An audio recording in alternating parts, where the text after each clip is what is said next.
Guru, hey Guru, hey Guru, hey Guru, hey Guru, Wahe Guru, Wahe Guru, Wahe Guru, Wahe Guru, Wahe Guru, Wahe Guru, Wahe Guru, Wahe Guru, Wahe Guru, Wahe Guru.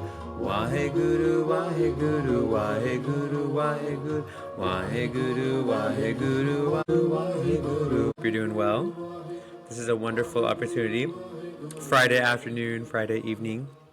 Can we tune into this weekend with the harmonious vibrations that are possible? Just acknowledging the full moon, and what happens to the water and all the tides when there's a full moon, and what happens to water on earth when there's a full moon, and to recognize and remember that we are made of water. Most of our body and most of our cells require water for life. So how does the moon play on us?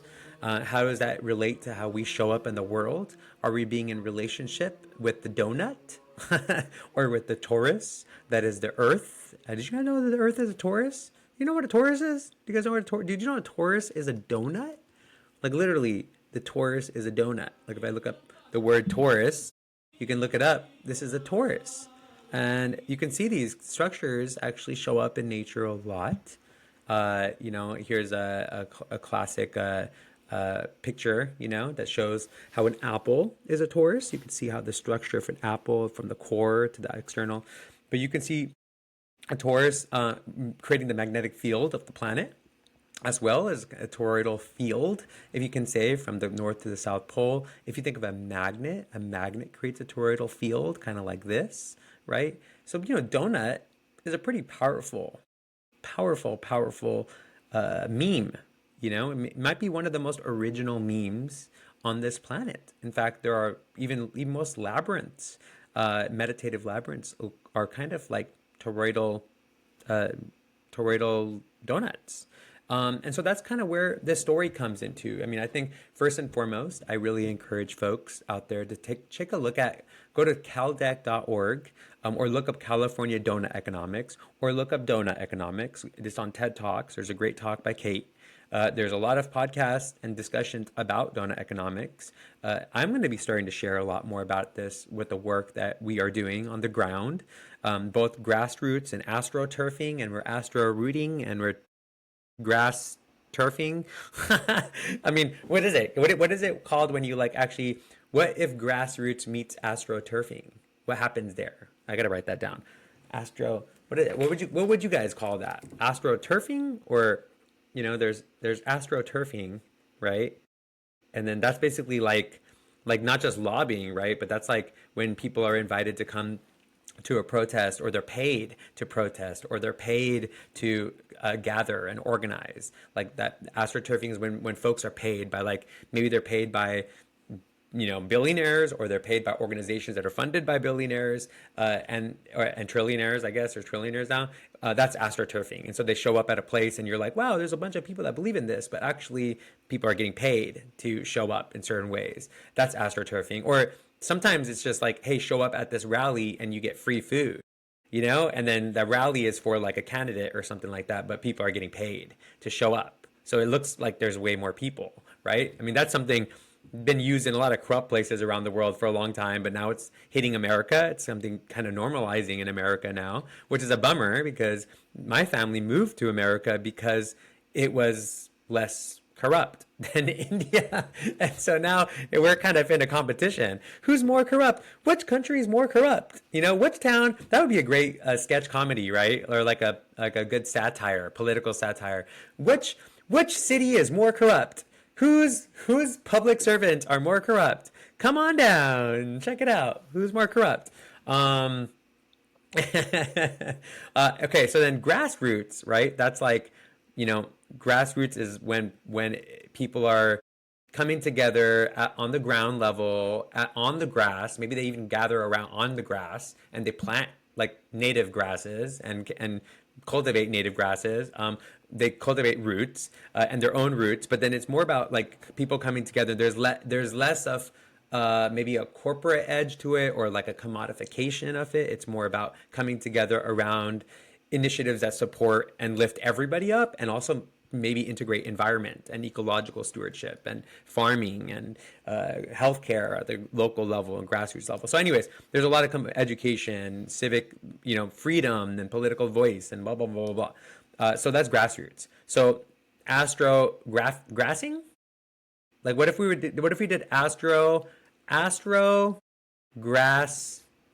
grass turf rooting? There you go. That's it. That's what I'm gonna start calling it. Grass turf rooting. How's that for you? Okay. So that's kind of what's happening here. This is going to be the story that I'm going to share every day. I'm going to do my best. This new moon is this full moon is in Gemini, and I have a Gemini rising, and it's kind of like, wait, this full moon is in Gemini rising, and maybe this is what I need to start doing more. I've been kind of holding back with sharing what I'm doing, what I'm active with, and maybe I won't disclose everything of who I'm collaborating with, because I want to make sure their autonomy and their privacy and their perspective is kind of held in respect and is sacred, and our relationships are sacred. But I certainly will share, and maybe some pictures might show up. If we might see some of the things I'm doing, and how the coalition and collaboration is happening, and how also maybe I'm going to be sharing more, like when I reach out to people, when I get ghosted by people, or when people kind of say, oh yeah, I want to do stuff, and then they like disappear, and it's like, where are you? Like, hey, I thought we were doing something.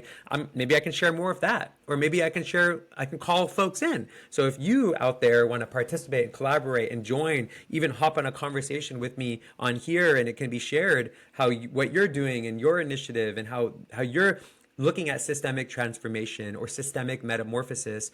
How can we do it together even better? How can we cultivate a culture where we both do the thing that is righteous and truthful and good and beautiful, and at the same time we mitigate, we discern what things are toxic, what things are parasitic, what things take up a lot of our time and space and energy, and it's not necessary. Sometimes there's just parasitic people, or there's parasitic situations, and those are not cultivating actually the transformation and metamorphosis we need. So we need to give more energy and more creativity and more imaginative capital, right? Even our mental capital, our mental space, our focus. How can we focus better on where we want to go, rather than focusing on where we are, or what caused where we are, or to blame somebody, right? More of calling in. Beyond that, I definitely do want to share, this aspect of this donut economic snapshot that we've done for the state of California. I do recommend folks have it, when you go to the website, caldec.org, CALDEC.org, when you go there, you'll notice that if you scroll down, there's a link right here. It says California Donut Snapshot and Report on Zenodo. Zenodo is a free, it's basically like a community-centered, free. Here it is, right here. I got the link. It's where a lot of research from academics goes, and it's public access. So it's open source. You don't gotta pay for it. You don't gotta do all that stuff. So please, I recommend going down here. You can see the report here actually, but you can also download it, right? And I encourage you to go down here, and you can see there's a button for download, right there is a button for download. I really encourage you to download it, because it actually shows up as a number over here, and it really helps us kind of look at on the top. You see right above me right here, it shows up as a number, and we want to keep increasing that to show that this is something that people are looking at and they care about. So when we talk to the governor's office, or we talk to different supervisors and decision makers, general managers and city managers all across the state, we can be like, look at how many people are looking at this. So please share this, download it, check it out, keep it on your phone, keep it on your iPad, your laptop, take a look at this report. A lot of energy, a lot of time, a lot of resources went into this. It was a part of this research included reaching out to government organizations, academic organizations, community-based organizations, even tribal organizations, tribal nations, and just really going across the board of finding out what is the holistic report? What is a holistic medical report for the state of California? If we were to just be like, hey, how is the health of California, the social health and the ecological health? Social health, your social health, and the ecological health, right? And at the same time, how is that health? When we talk about social health, it literally is Oh wait, hold on. We're going to zoom in here. Boom, boom, boom, boom. When we talk about social health, it's like, all right, how's the water situations for people in California? How's the health situation in California, that's about to get more red over there. If you see in the next couple of months, it's going to get way more red. It's already red enough, but it's going to get more red. But then income and work and peace and justice and political voice and social cohesion and housing. By the way, every state, every country, every community is going to have a different kind of way of understanding their social foundation, which is kind of cool about donut economics. It's agnostic to your culture, or your politics. It can adapt to what the community and social needs and social needs and the social concerns and the social desires and social imagination is about. And then the ecological one maybe might be a little bit less adaptive, because it really is it's important for everybody, right? Like air quality is important to everybody. The chemical pollution is important for everybody. Land use and fresh water and biodiversity and ozone, all these things are really important to every community. But of course, if you're close to a watershed like an ocean or a bay or a river, that's going to be very different than if you're inland, or in the mountains or whatever. All these different systems are going to have different ways of understanding and evaluating the health of their ecological conditions, right? So look into this yourself. Have some questions. I'm going to keep having these discussions. So you have the opportunity to jump on here or make comments, and I can answer those questions. Or I could bring on my colleagues who worked on this California donut to answer questions. If you want to talk, there's different people from different perspectives. So if you want to tune into them and ask questions, I could bring them on and we can answer those questions. I can record them and then record their answer, and then I can read it off or explain it more, and we could dive into more discussions. I can use this forum right here to kind of go into other more dynamic flows. But really, I just want to bring up something that's really important with this, as you know, as you saw me pull up earlier and I was talking, is right now it's so important that all of us really make a powerful discernment that, you know, this thing that we have right here, this beautiful, amazing technology, right? That we use this right now to cultivate this stuff, so that we start to decide: are we an educator? Do we want to get involved as a community member? Do we want to get connected with city managers? Do we want to be a researcher? How do we want to use this technology to make the conditions for us and our families and our communities healthier? It's really important to that we practice this discernment right now, you know, especially with a planetary alignment right now. And then there's a full moon, and then there's this Atlas, this quote unquote comet that's been passing by the sun, and it's still passing by us for the next couple of weeks. So what if all of these anomalies, along with all the distractions that are being thrown at us, it's on purpose, right? What if these anomalies are actually an activation for our consciousness, for us to be what are we going to pray into, meditate on, think about, talk about? What are we going to focus on? And if we collectively focus on it, if we quantumly focus on it, if more people focus on certain things, are we able to make those things happen? For example, one of the things that I really care about right now is these donut disaster festivals. And I'm cultivating community and finding what does Mr. Rogers say? I'm looking for the helpers, right? I'm seeking helpers. Who are the helpers? Whether they're young or old, or they're, professionals, or they're retired, or they're got laid off. Who are the helpers out there that are skilled and that want to teach the next generation, or just teach other folks who want to change their career, to be able to build the resilience, to build the mitigation, culture of mitigation, disaster mitigation. And you got to remember, disasters, I'm going to go back to this California donut, right? This is California's donut right now. We're kind of in a disaster. If you got this as a medical report and you saw all this red everywhere, it's probably not a good thing.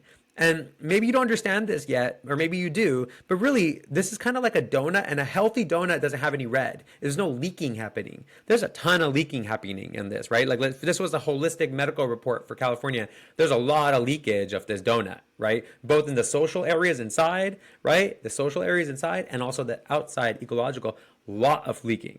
There's a lot of leaking, right? However, the cool part is we can do something about it. We're also not the only place in the world that's using donut economics. There's places like in Amsterdam that are using donut economics to make things better. Nanaimo in Canada. There's municipalities in areas, Taiwan. There's other places around the world that are integrating the donut economics in a way for policymakers to make better decisions, but also for community members to actually understand what's happening. How do we make a difference? You know, whether you're like a teenager or you're a nurse or you're a teacher or you're a construction worker, how can you make a difference in the community? This orients us. But we know what orients us even more is these disaster festivals orient us even more, because this allows us to organize and come together around how do we have food security locally? How do we make sure we have the right caregivers that are activated locally for the different needs the community has? How do we activate our different energy sources in case there's a disaster, or communication in case there's a disaster? There's all these things, right? We can coordinate before there's a disaster. And in some ways, we can also make it fun. Like we can make it a festival. We can make it where we share culture and art, and we talk about grief, and we talk about the grief that we need to deal with right now anyways, right? Like think about what just happened the past 5 years. Have we actually healed from the grief of all the things we've done, all the things we've experienced? It's really important for us to, imagine how do we build a culture of resilience?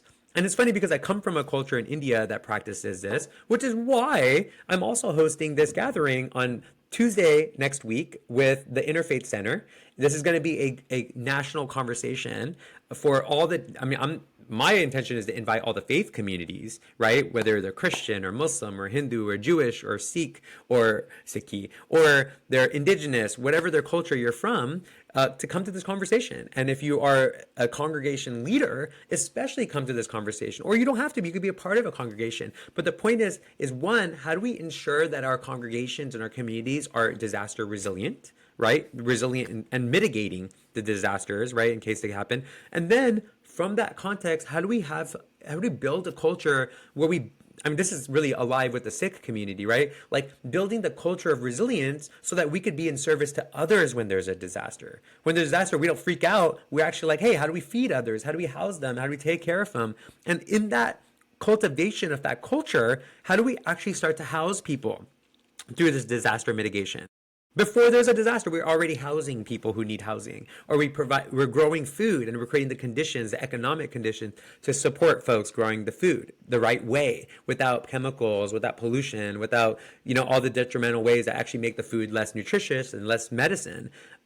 Also, how do we cultivate the healthcare system locally so that we actually are constellating the caregivers and the community members who need care, but we're also making it cheaper and easier and better and more connected to nature and more connected to culture and culturally competent. I mean, we could do all these things before the disaster. And in the meantime, what if this constellation of different congregations, faith congregations, different congregations of cultures, different congregations of economic backgrounds, right? Because some people have money, some people don't. But what if we come together around disaster preparedness, disaster resilience, disaster mitigation? In fact, there's a really great, speaking of toroids and shapes and everything, there's a great, I've done a lot of trainings in disaster preparedness and mitigation. There's a chart. Let me show you, let's see. There's a chart, and it actually is a really cool chart because it's a donut. The donut keeps coming up over here. So check out this chart. You can see, most of the time when we're talking about disasters, it's mostly what you see and hear. And, when there's a disaster happens and everybody's like, donate, donate, donate. It's usually all up in here, right? The emergency happens and all the energy is over here. All the energy, all the money, people donate a ton of money and maybe the money gets stolen. There's a lot of grifting, right? I don't know if you guys saw that with the Maui fires. Like there was a lot of grifting happening. You know what grifting is, right? There's like schemes where people are like, yeah, donate to these causes. And meanwhile, they're like taking the money and using it for their own things, or buying a yacht, or buying a house, or paying for their apartment, or whatever. Everybody's got some agenda when they're not actually directly connected to the problem, one. And two, maybe that's the problem. Like if we just focus on doing this part right here, we're totally missing this part over here, which is actually super important, which is mitigation and preparation. And mitigation means actually building systems that when there's a disaster, actually everybody's fine and they can support other people. Like let's say there's a flooding disaster, right? A way to mitigate that is planting, what are those called? Mangroves, right? Like where like they suck up the water. And there's places around the world that are doing that now. They're planting mangrove forests that actually suck in the water when there's a flood or any flooding or rise of ocean, right? And so that's an action of mitigation. Another action of mitigation is building fireproof hempcrete domes or fireproof adobe domes or adobe homes or zomes or whatever you want to call them, that when there's a fire, the things inside don't burn. It just gets a little bit fired up on the outside, but the inside of the home doesn't get burned. People can actually shelter inside of there. Maybe we can create even air filtration systems in case there's a fire. That's mitigation, right? Another thing of mitigation is connecting and sourcing who are the local retired nurses, who are the local caregivers that are in a town, and maybe they're working at a Kaiser or they're working at some big hospital. But what about they become what if they are already oriented and organized locally so that if there's a disaster, they can actually show up for the seniors and the children and anybody else, the animals that need care.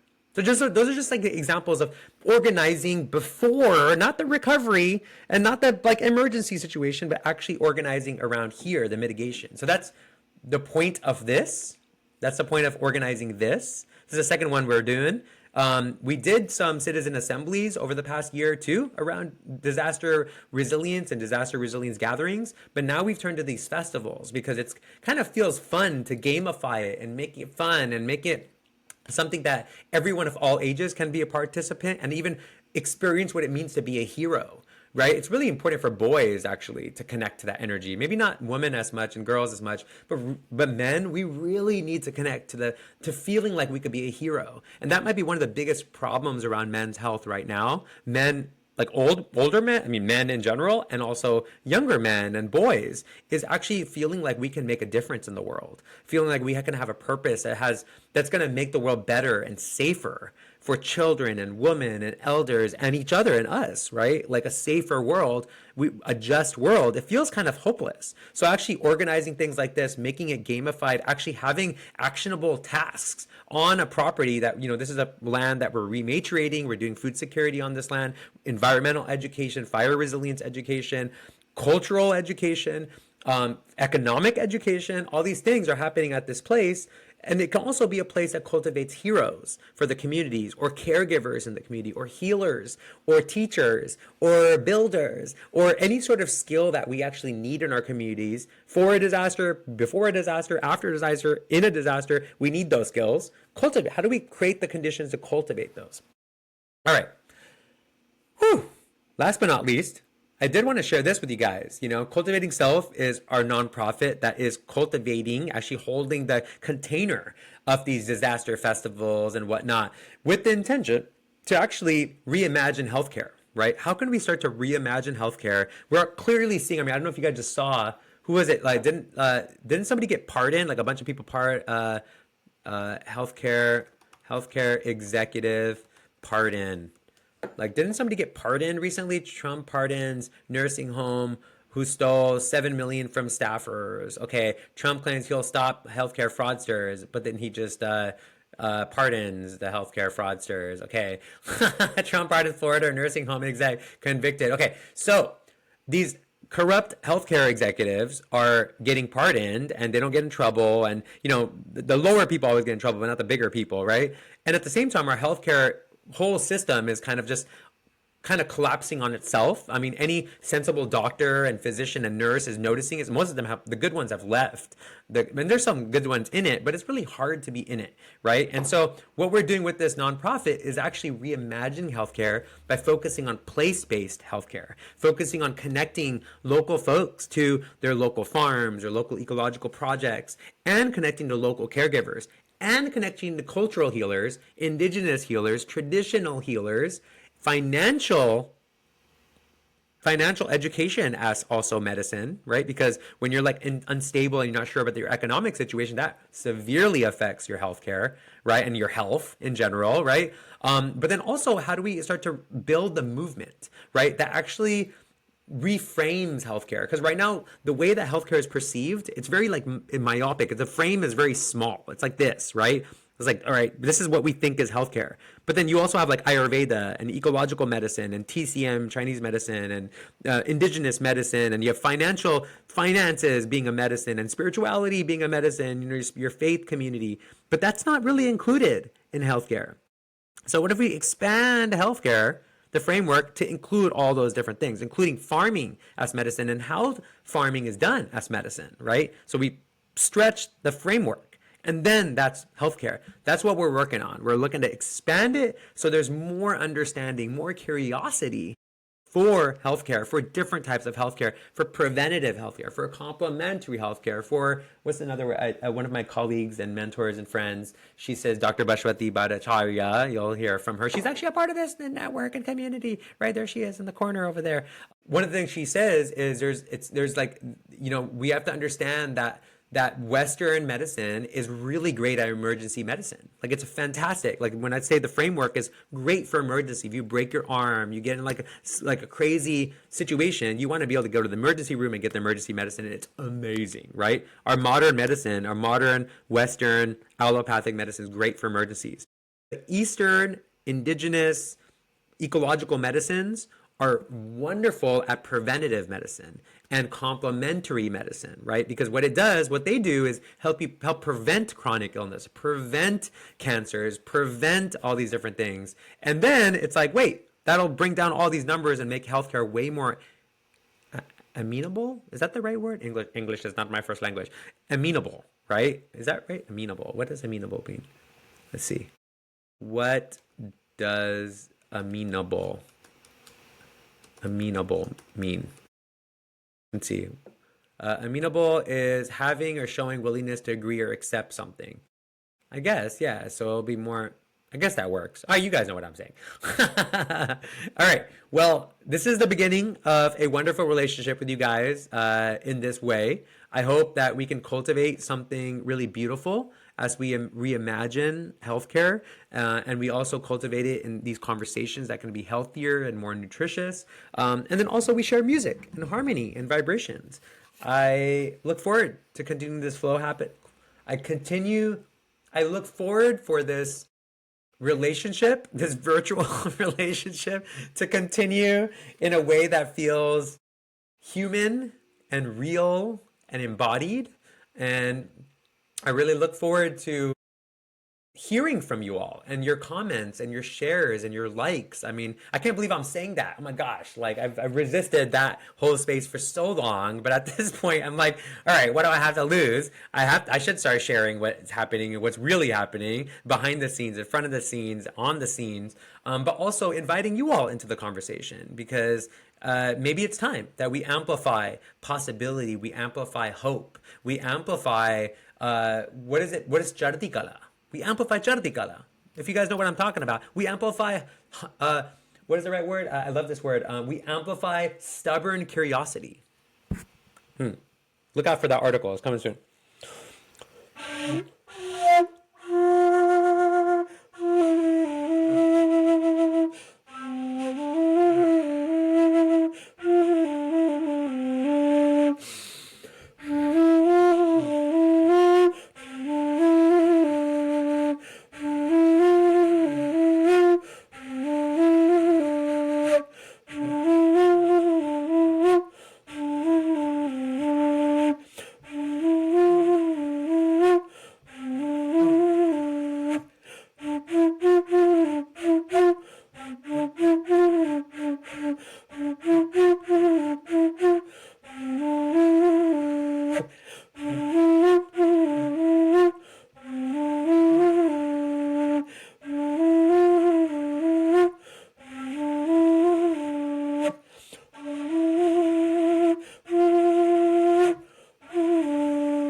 Have a beautiful Friday night. Enjoy time with your family, with yourself.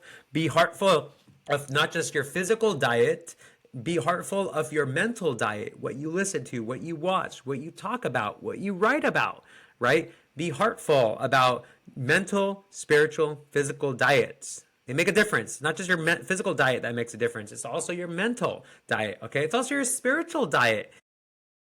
How are you cultivating your relationship with everything?